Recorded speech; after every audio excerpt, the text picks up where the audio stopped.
अच्छा बाबूजी, हम गायिका रजनीगंधा और पूरे भोजपुरिया भाई लोगन के एक बार पांव छू के हम प्रणाम करत बानी। और आप लोगन के बीच में एक बिरहा के एक आप लोगन के बीच में हम कान गावे जात बानी। हमके आशा नहीं पूरा विश्वास बा कि हमरे बाबू भैया लोगन के और माता बहन लोगन के अपने बिटिया के ए रजनीगंधा के आशीर्वाद आप लोगन जरूर दिहन। आवा मास्टर।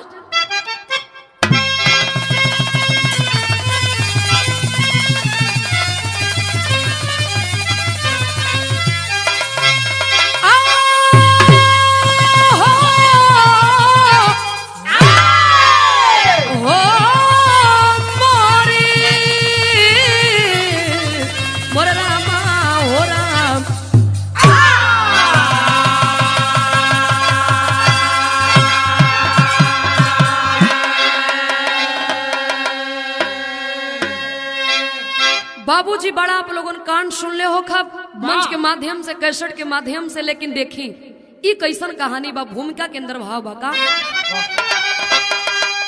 कौन राम कृष्ण भाई लक्ष्मण बनेगा, कौन बुध राणा बनेगा वो गांधी, कौन रहबर बनेगा वतन का मसीहा, जो दिल से मिटा दे ए नफरत की आंधी, कौन अस्मत बचाएगा अबलाओं का, रो रही द्रौपदी मरियम अनुसुईया सीता, हर दुष्टों की होते कहे कातिल जोखम,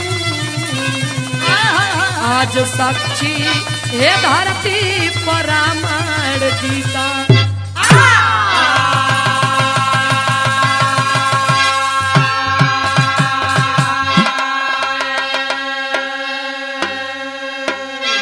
यहाँ एक लाइन कवाली का टुकड़ा बा।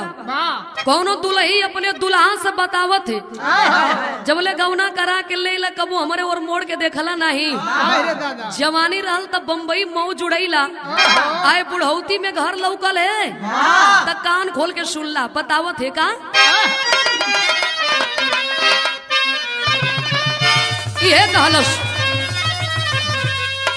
वो रखले रहनी अरे नया नवा में तोहा के बलम, हो रखले रहनी अरे नया नवा में तोहा के बलम, तू निकल के पराई ना हम का करी, अरे दिया भैया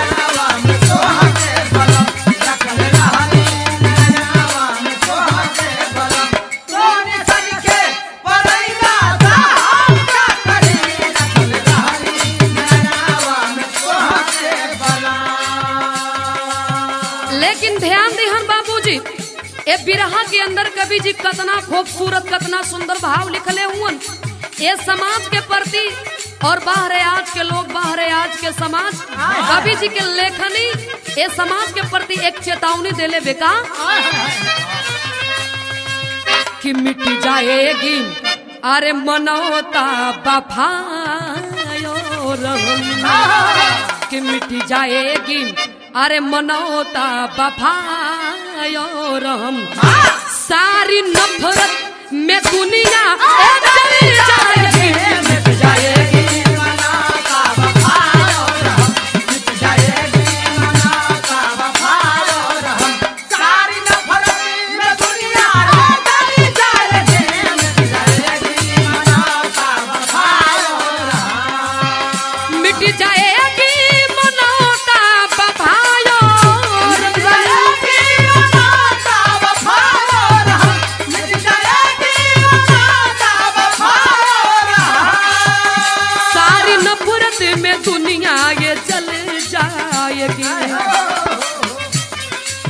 कि प्रेम उल्फत में कांटा और अंगार है, उल्फत में कांटा और अंगार है, प्रेम उल्फत में कांटा और अंगार है, कि प्रेम उल्फत में कांटा और अंगार है, ये मोहब्बत की मैयत निकल जाएगी, प्रेम उल्फत में कांटा और अंगार है, प्रेम उल्फत में कांटा और अंगार है, ये मोहब्बत की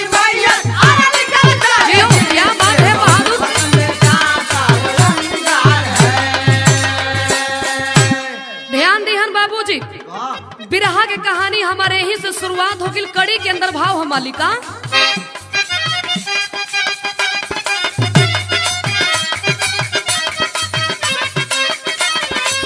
कलम कातिब की कविता बयां सुधार रही, विरह की वेदना में दिल को अपने फार रही।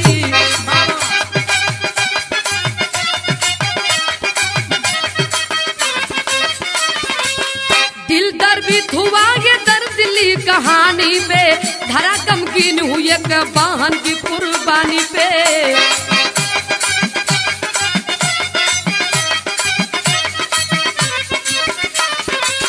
जिला उज्जैन ग्राम बसरा की हकीकत है, पता चले गया कि किसकी क्या नसीहत है।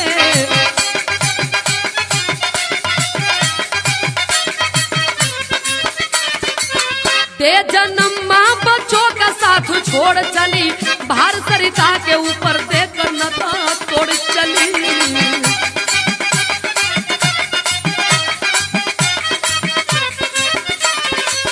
घटा मातम किया के गिर गई यमराई में, घटा मातम किया के गिर गई यमराई में, घटा मातम किया के गिर गई यमराई में, घटा मातम किया के गिर गई यमराई में। पिता के मौत हुई पत्नी की तन्हाई में।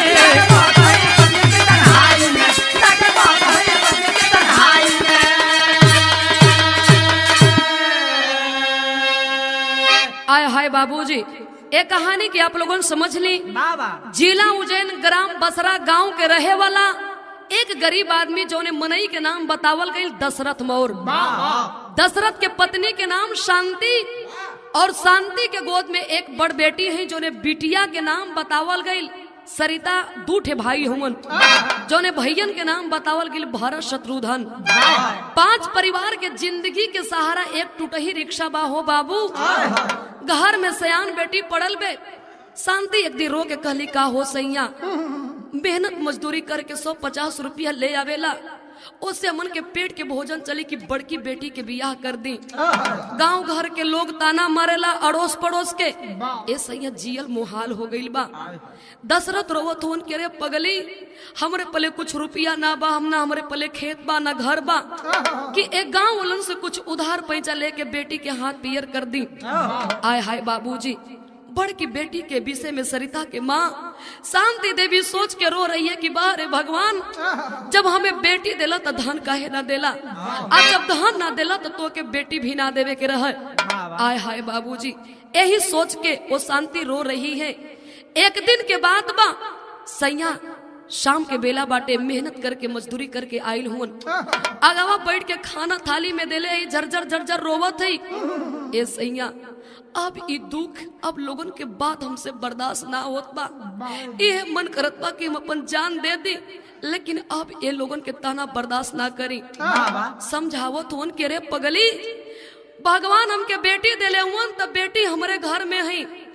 एक गांव वालन के बोले दे शांति, हम विश्वास रखत बानी कि भगवान एक दिन हमन के सुन लीहन, लेकिन आय हाय बाबूजी गजब हो गिल। रात के बेला बा पूरा परानी खा पी के सुतल बा, लेकिन बाहर मालिक शांति देवी के अचानक हार्ट अटैक हो गई। आज जब हार्ट अटैक हो गई तो सरिता अपने माई के लाश पर गिर के रोवत बे कि का हो माई, ई का कैलू, केकरे सहारे हमके छोड़ के गईलू, आखिर बचवन के कैसे हम जियाई। बाबुआ के धैर्य बनावत होन, समझावत होन कि ए बेटी माई ना नहीं, लेकिन ए पगली तोहन के खातिर न मई बाबू माई है। लेकिन ध्यान देहन बाबूजी, जाओ न रोग में माई मारल गईली, कुछ दिन के बाद वही रोग के शिकार बाबू भी हो गिलन।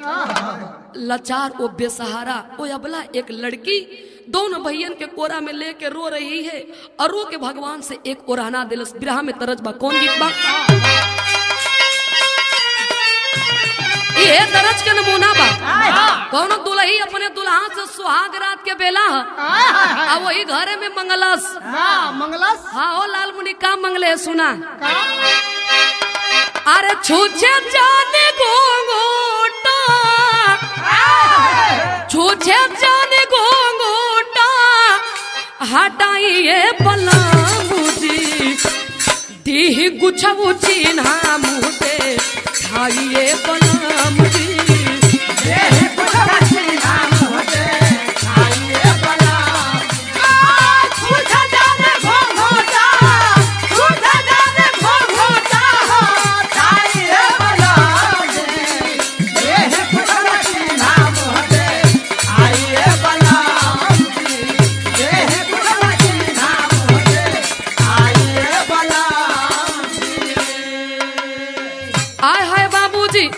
ओ गरीब के बेटी सरिता रो रही है, बारे भगवान आपे के दिहल ये धरती पर हमर बाबू माई ना बचलन, आपे के दिहल ये धरती पर रहे बदे हमके घर ना बा ना खाए के अन्न बा, लेकिन हमरे पले दूठे भूजा बा।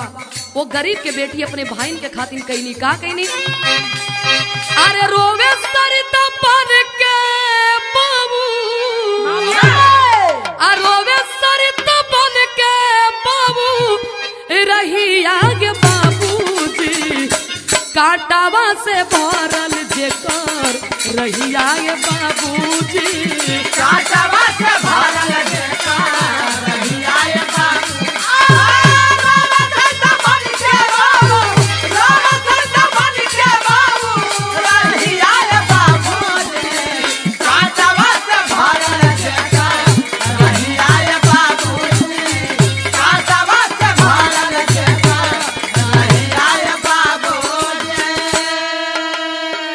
पेट खातिर माजे सरिता घूम घूम बरतनवा, पेट खातिर माजे सरिता घूम घूम बरतनवा, पेट खातिर माजे सरिता घूम घूम बरतनवा, लागली पढ़ावे भरत शत्रुघ्न बिरनवा,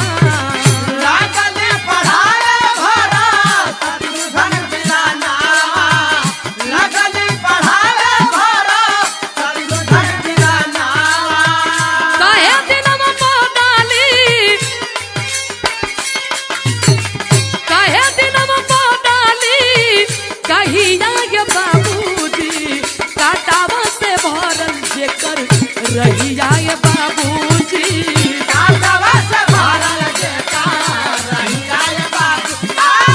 काहे दिनवा बादले, काहे दिनवा बादले रही आए बाबूजी, काटावा से भरल जेकर रही आए बाबूजी, काटावा से भरल जेकर रही आए बाबूजी।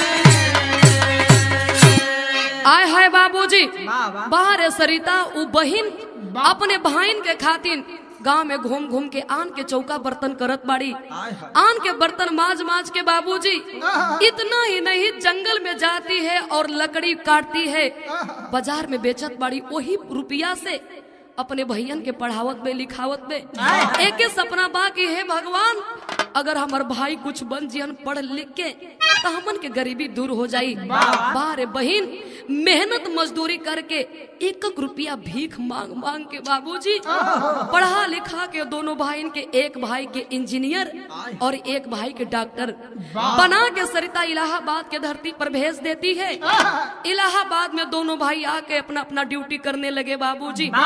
इतना ही नहीं, ड्यूटी के करते करते धीरे धीरे कुछ दिन बीतल, फर्स्ट क्लास के नई मकान नई गाड़ी, और वही इलाहाबाद सिटी में दोनों अपने मन पसंद लड़की देखकर शादी कर लिए। मकान मिल गिल, गाड़ी मिल गिल, दुल्ही मिल गिली, जिंदगी के जवन सुख चैन चाहिए तवन भैया लोगन के तब मिलत बा। लेकिन बारे उ बहिन जवन बहिन मतारी बन के दर दर के ठोकर खा के पढ़ा लिखा के जवन बहिन इंजीनियर डॉक्टर बनौली हो बाबू, आज बहिन के लगे ना एक फोन और ना एक रोटी। आज रोटी के लिए तड़प रही है, तरस रही है बाबूजी। शरीर पर फाटा हुआ एक वस्त्र है, एक वस्त्र में पेउना लगा के कथरी जैसन गुथ गुथ के कैसो अपने तन के ढकले बाड़ी। ये बात के जब सरिता के पता चलल कि जौने बहाइन के खातिर खून पसीना एक करके जंगल से लकड़ी बेच बेच के पढ़ा के इंजीनियर डॉक्टर बनौनी, वो भाई हमके भुला गिलन, शादी कर लेलन। आय हाय बाबूजी, जीव ना मानल, आन के दरवाजे पर जाके भीख मांग रही है कि बाबू रात बीत गिल बा खैले बगैर, दिन बीत गिल बा खैले बगैर, एक रोटी दे दा। नौजवान जब धक्का मार के अपने दरवाजे से निकाल दिया बाबू, तो ट्रेन पकड़ के इलाहाबाद के स्टेशन पर उतरी है, और रेलवे स्टेशन पर उतर के रो के एक आवाज दी। क्या बिरहा में गीत है मास्टर?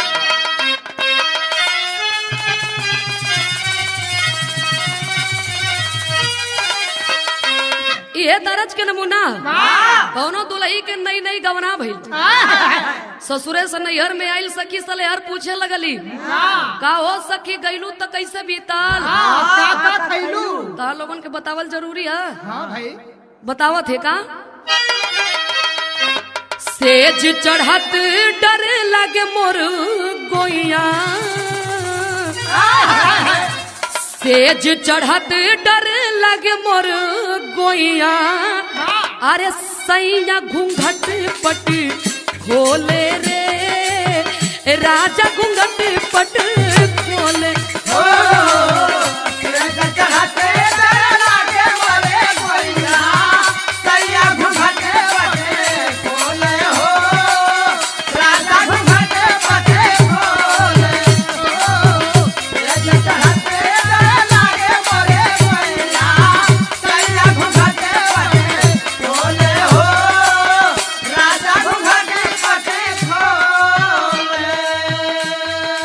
हाय बाबूजी वही रेलवे स्टेशन पर सरिता उतरल बड़ी वो पगली बेसहारा वो लड़की सोच रही है कि इलाहाबाद इतना बड़ शहर बा आखिर हम जाई तो कौने ओर जाई वही रेलवे स्टेशन पर रो के एक आवाज दी क्या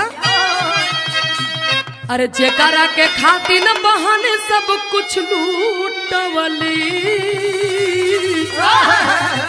जेकरा के खातिर बहाने सब कुछ लूटवली ओ के भुलाई गइला भाई हो ओ के भुलाई गइला भाई हो जेकरा के खातिर बाहर सब कुछ लूटवली ओ के भुलाई गइला भाई हो ओ के भुलाई गइला भाई। एक नौजवान आके सरिता से सवाल कैलन कि अरे बहिन काहे बदे रोवत बाड़ू ओ नौजवान के मुंह से जब बहिन के शब्द सरिता सुन ले बे दौड़ के पांव पकड़ के बोलती है कि भैया हमें धन दौलत रुपया पैसा सोना चांदी ना चाहिए है पाता बता देता नौजवान वो पाता पर जब सरिता के इंजीनियर और डॉक्टर के घर पर लेकर आया बाबू तो सरिता देख रही है क्या देख रही है दोनों भूल गईला देख के दुल्हन की सूरतिया भूल गईला देख के दुल्हन की सूरतिया भूल गईला देख के दुल्हन की सूरतिया भाया कैल नाही बहन की प्रीतिया भाया कैल नाही बहन की प्रीतिया भाया कैल नाही बहन की प्रीतिया हाय रे विधाता तोहर कैसन लिखनिया हाय रे विधाता तोहर कैसन लिखनिया कैसन कैनी हमका माई हो कैसन कैनी हमका माई हो हाय रे विधाता तोहर कैसन लिखनिया कैसन कैनी हमका माई हो कैसन कैनी हमका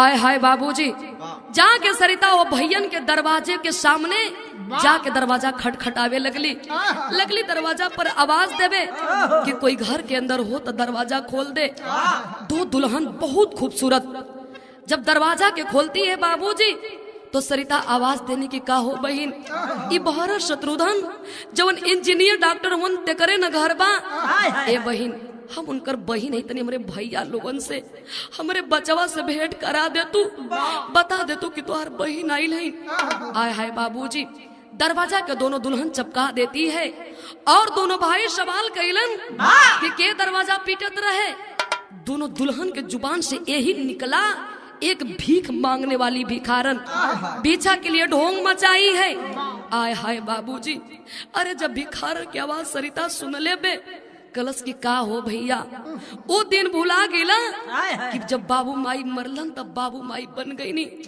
तो लोगन के खातिर आज जीवन कुमारी रहे के कसम खा लेनी आज अपने बहन के भिखारन कोई कहत बात तू अपने कान से सुनत हुआ त ए बाबू आज तक से हम कुछ मंगनी ना लेकिन आज तोरे दरवाजे पर तोहार बहन आंचल फैला के भीख मांगत बे और भीख में हमके देदा का देदा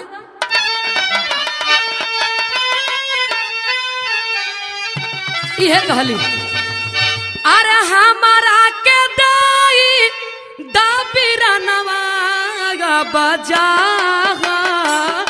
रहो पिया। हमारा क्या चाहिदा बिरनवाया गजा रहो पिया। हमारा क्या चाहिदा बिरनवाया गजा रहो पिया। हमारा के दाई दाबिरा नवा अब जा रहो पिया। हमहू दहाई अरे हमहू दहाई हमहू दहाई तोहार बहिना नु हो काहे गईला भुला। हमहु कहाई हमहु कहाई तोहार बहिना न हो काहे गईला भुला। हमहु कहाई तोहार बहिना न हो काहे गईला भुला। जेल के विपतिया जेल के विपतिया जदिया बचवली तोहा लोग खातिन भैया टोकरा उठवली। मेरी क्या विपत्ति आई जदिया मचवले तोहा लोग खातिर भैया ठोकरा उठवले। मेरी क्या विपत्ति आई जदिया मचवले तोहा लोग खातिर भैया ठोकरा उठवले। कहाँ रे सगारावा में नैया आज दीवा लहो डूबा। हरे सगारावा में नैया आज दीहा ना हो डूबाई। हरे सगारावा में नैया आज दीहा ना हो डूबाई। कहाँ रे सगारावा में नैया आज दीवा लहो डूबा। हमारा के कागिला हमारा के कागिला हमारा के कैला पैसा हरवानु हो दिहला अगिया लगा। हमारा के सैला हमारा के सैला हमारा के सैला रे सहारवा न हो दिहलाया दिया लगा।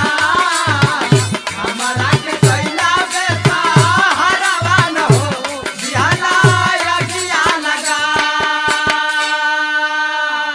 आय हाय बाबूजी सरिता रोवत बे आखिर में भैया तोरी दुआरी आके हम भिखारन बनल बानी। अतना आवाज जब दोनों बहन के कान तक गईल दरवाजा खोलन कलन अरे बहन तू आय हाय बहुत बढ़ियार गलती हो गिल। आवा ई फर्स्ट क्लास के एसी रूम अतना बढ़ियार बंगला एमे कोई रहे वाला ना बा। बहन के प्यार मोहब्बत में पड़ के सरिता वही इलाहाबाद के धरती पर रहे लगली। लेकिन देखा हो बाबू धीरे धीरे 2 महीना के दिन बीतल बा। दोनों भाई ड्यूटी करे चल जा। लेकिन जवन दोनों दुल्हन बड़ी खास एक पेट के अपन बहिन रहली। आपस में दोनों समझा कैली कि आज शाम के फैसला हो के रही। दोनों भाई ड्यूटी से आई लवन न खाना देत बाड़ी न पानी देत ही खाली मुंह फुला के बैठल ही रोवत ही झरझर झरझर। दोनों भाई बड़ा प्यार से पूछलन कलन का हो।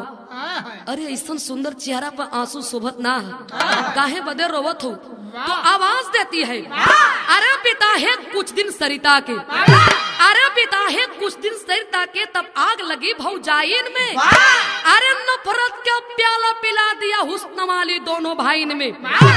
जानल चाहत हुआ ना तब जबले एक घर में तोहार बहिन रहीहन तब तक से ये घर में हमन के दोनों बहिन आ रहल जी। अगर हमरी से बढ़ के अगर तोहार प्यारा तोहार बहिन है तो आज से घर में ऊ रही हमन के ना रहल जी।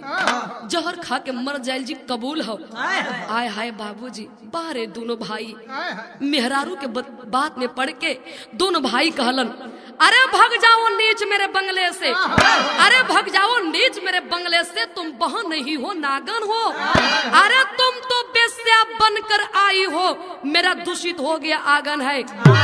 ऐ सरिता तू हमार ऊ बहिन सरिता ना रह गिल बाड़ू, अरे तुम एक बेस्या हो, भिखारन हो, नागन हो।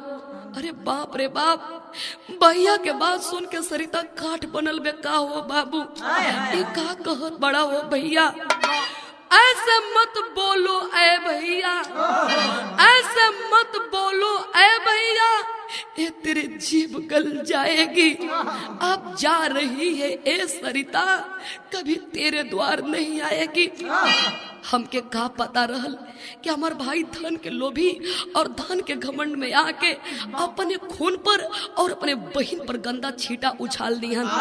आय हाय बाबू, अतना सरिता कहलस तब ले दो मिली, दोनों भौजी आके एक मिली झोटा पकड़लस और एक मिली हाथ पकड़ के जब दुआरी से खींच के कैली हो बाबू, सरिता रोवत बे का हो भैया, अगर जल्ले होती कि तोहरे दुआरी पर सरिता के ई हाल होखी तब मर गिल होती दुनिया में, कहीं जाके डूब धस गिल होती, लेकिन तोरे दुआरी जीते जीते कदम ना रखले होती।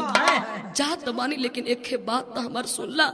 सरिता कहलस का कहलस, जवन बहन माई बन के ममता लुटावाली, ममता लुटावाली हो, वे भइल कटवाया अपनी दुआरी बाबू, जहरा पियाई दिहरा, जहरा पियाई दिहरा, कुछ नहीं रखला गोदिया में लेके माखन मिश्री खिलवनी भैया, मिश्री खिलवनी हो, भूल गई बहन के प्यार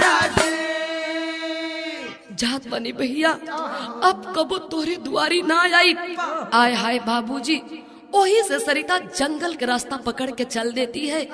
भगवान किस्मत जहाँ ले जाए बाहरे भगवान, आखिर ए धरती पर हम केकरा खातिर जिंदा रही। बाबू माई कोई ना बचल, दो ठे भाई जेकरा खातिर पूरी जिंदगी निछावर कर देनी, वो जब घर से ठोकर मार के निकाल देलस, मर गई कबूल बा।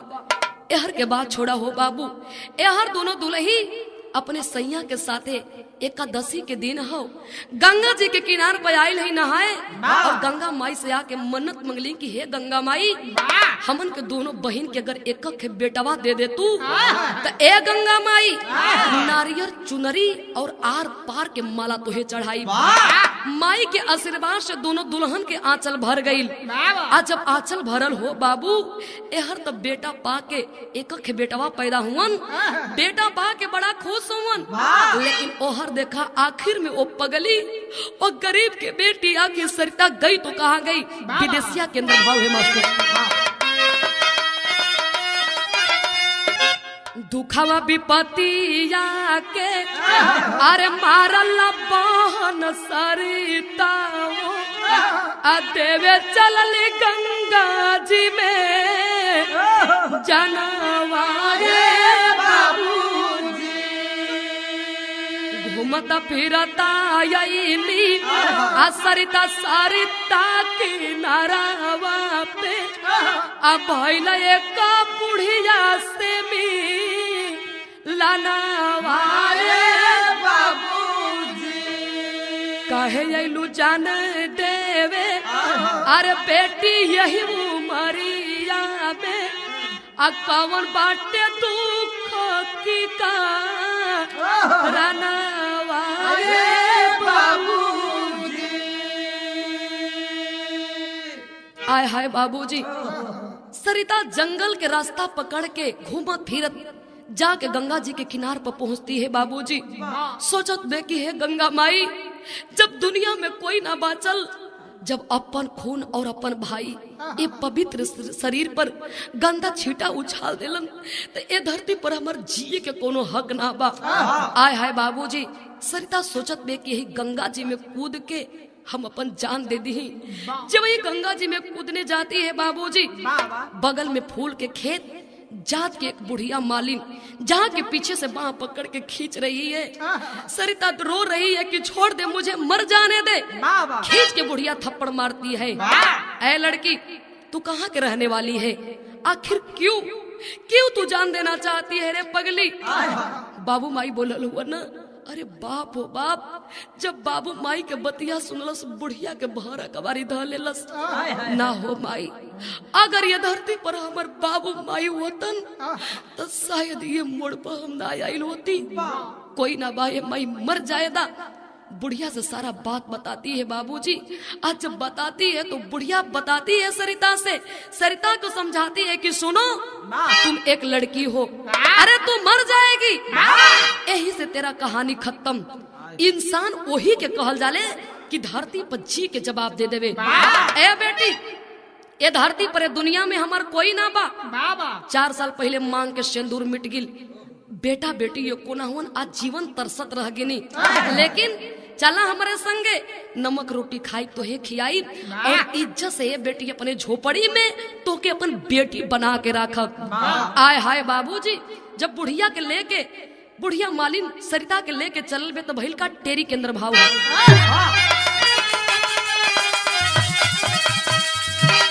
अरे राखी के कीमतिया राखी, अरे राखी के कीमतिया राखी, राखी में छिपल भाई बहिनी के पिरिया रे पिरिया रे पिरी। आय हाय बाबूजी, एहर के बाद छोड़ दा बुढ़िया मालिन कन सरिता रहत बे, लेकिन हाउ देखा गंगा माई के आशीर्वाद से 2 बेटा मिलल हुन। दोनों दुल्ही कली का हो, रुपया कमैले से तोहे काम से फुर्सत ना है ना।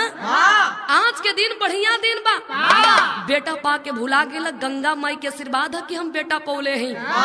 ऐसे ही चला ना, चल के गंगा माई के मनौती पूरा कर दी। आय हाय बाबूजी, दोनों दुल्ही दोनों बेटवन के कोरा में सजा के लेके चलली अपने सैया के संगे। आज जब चलली तब भइल का पपट के अंदर भावे मास्टर चले मनौती करने। दोनों भैया दोनों लुगैया हो, आई आर पार के आइल भाषा मैया दोनों भैया हो।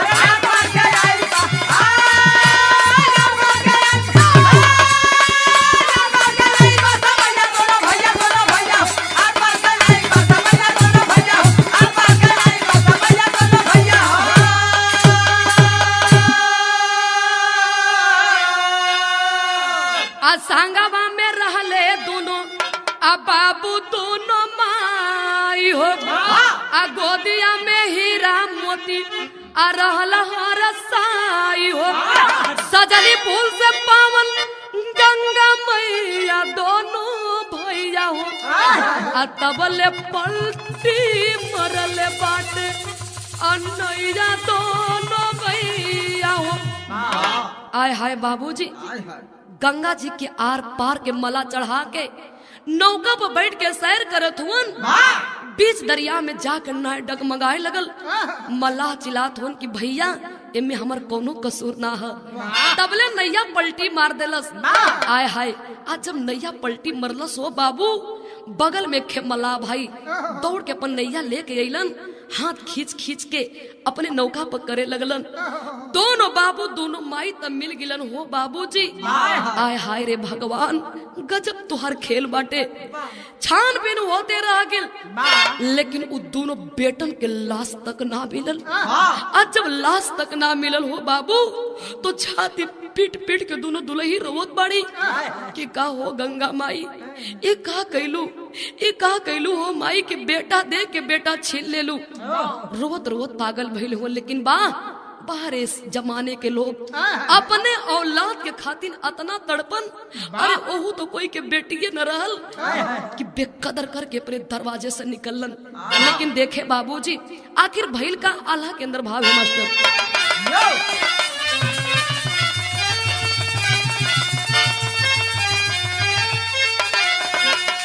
अरे विधाना के लिखना,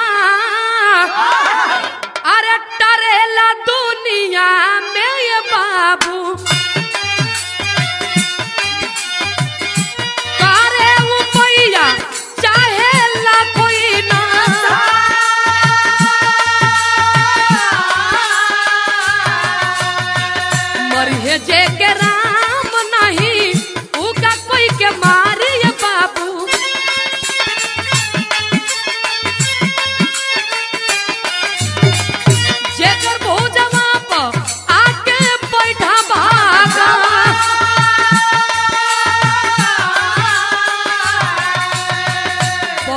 डाले सुगन्ना दुनो लसिया के ऊपर ये बाबू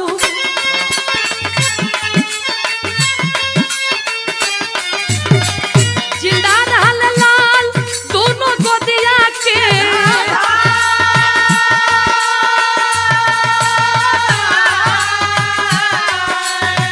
करत रही अंगवा सरिता सरिता में नहानवा ये बाबू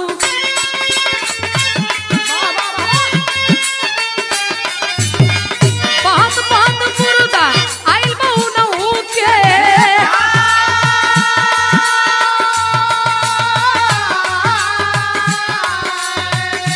खाली ललनवा टूटे लसिया के ऊपर ये बाबू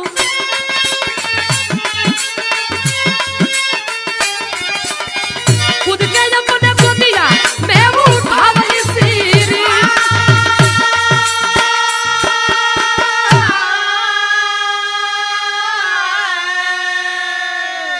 आय हाय बाबूजी बुढ़िया मालिन सरिता से कली के बिटिया हमर तबीयत खराब बा आज बड़ा जगह माला पहुँचावे के है चल जे तू गंगा जी के किनार पर जाके खेते में से फूल तोड़ के ले आई तू आय हाय बाबूजी सरिता एक सवेरे के जाके फूल तोड़ के गठरी में बांध के जब चलल त सरिता के प्यास लग गिल सोच गिल कि सूरज के जोत सामने से लागी चेहरा के ऊपर और प्यास के बढ़ल जाई तक काहे न गंगा जी किनारे पनहई बगलिए में ही चल के 2 अजूरी पानी पी के तब घर की ओर तैयारी करी किनार पे आती है बाबूजी आज जो ही अजूरी में पानी उठा के पिए गईनी तबले सरिता की निगाह ओ किनार पर गई ओ किनार पर देखत का बाड़ी कि मुगल मुर्दा पर 2 ठे लड़का और दोनों लड़का जिंदा हुआ लाश किनार पर लगल है आय हाय बाबूजी दोनों लड़का रोवत हुन सरिता सोचा थे कोनो भूत बन के ना डरवावत हुन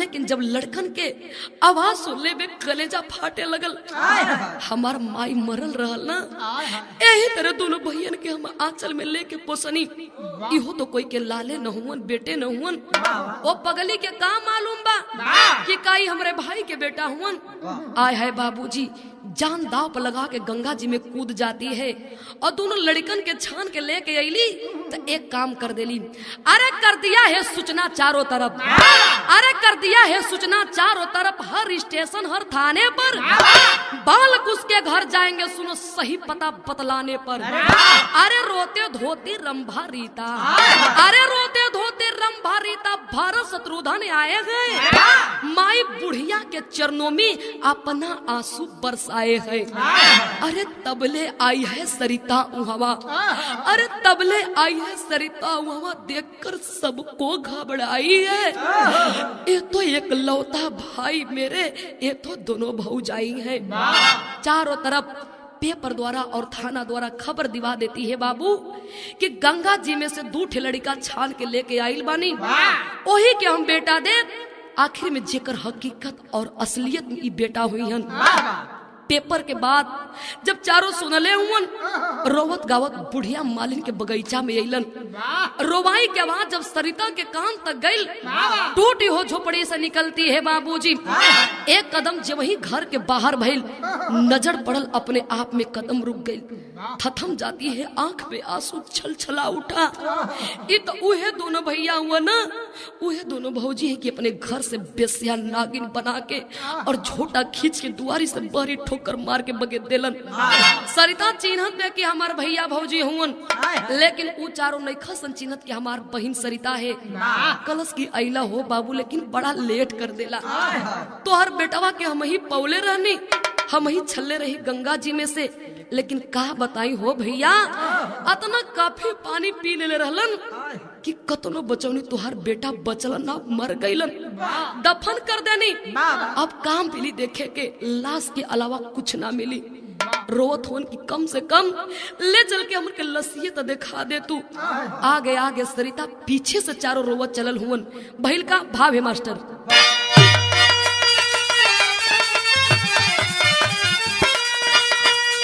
बतिया कहेली सरिता अरे पिराना से रोई के भैया जिला अरे भैया जिला अपने बेटा बन के कोई के के भैया जियैला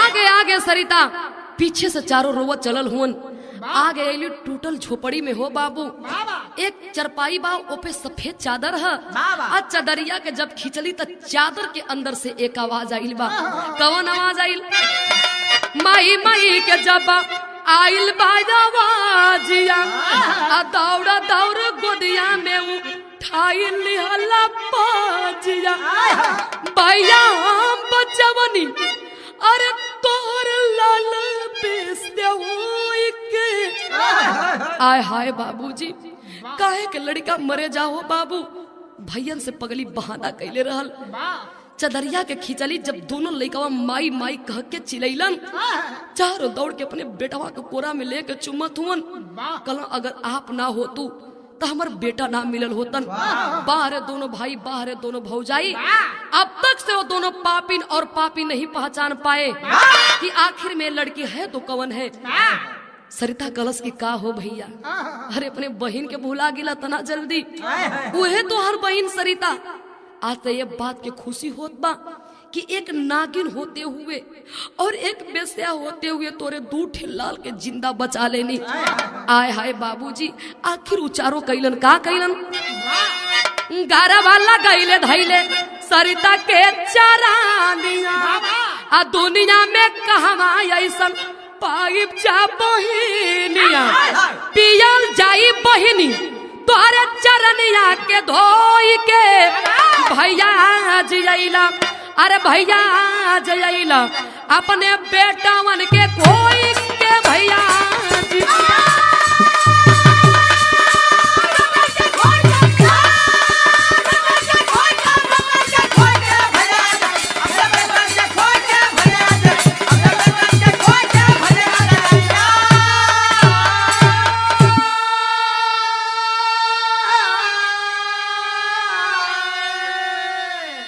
आय हाय बाबूजी जाके सरिता के पैर पर मुड़ी पटक पटक के रोवे लगलन माफ कर दे सरिता माफ कर दे अब आज के बाद ये जंगल में ना रहे दिहल जी कलश के का हो भैया कौने घर में लिया जीवा जौने घर से हमके बेस्या बना के हाथ खींच के घर से निकाल दियल गईल वही घर में लिया जीवा ना चाहिए वो बंगला ना चाहिए हम कैसन ऐसो आराम ए भैया जे हमें नई जिंदगी देलस धन बाड़ी ये मतारी बाहरे बुढ़िया मालिन अगर ये माई ना हो तो कहिए गंगा जी में कूद के हम जान दे देले होती हम माई से वचन देले हैं कि जबले जियब तबले तोहार बेटी बन के ए धरती पर तोहार सेवा करब कलन की अरे बहन ना जेबू तो रोवत रोते ही जान दे दी हल जी जब सर पटक पटक के रोवे लगलन अपने हाथ से जोन बहन पोसले बे पलले बे दौड़ के जाके कवारी में धर लेती है कि ना भैया ना अरे जब माई मरल तो हाथ ना रोवही ना देनी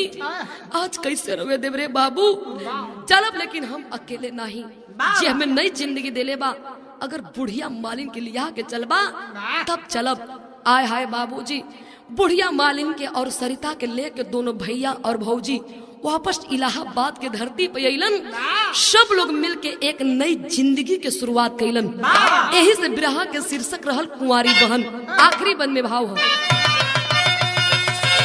पत्तू स्वार्थ के दुनिया छाए पर मतलब की यार काशी बुल्लू की अब नैया अरे कैसे होई पार राखी के कीमतिया राखी रजनी कभी जो धन के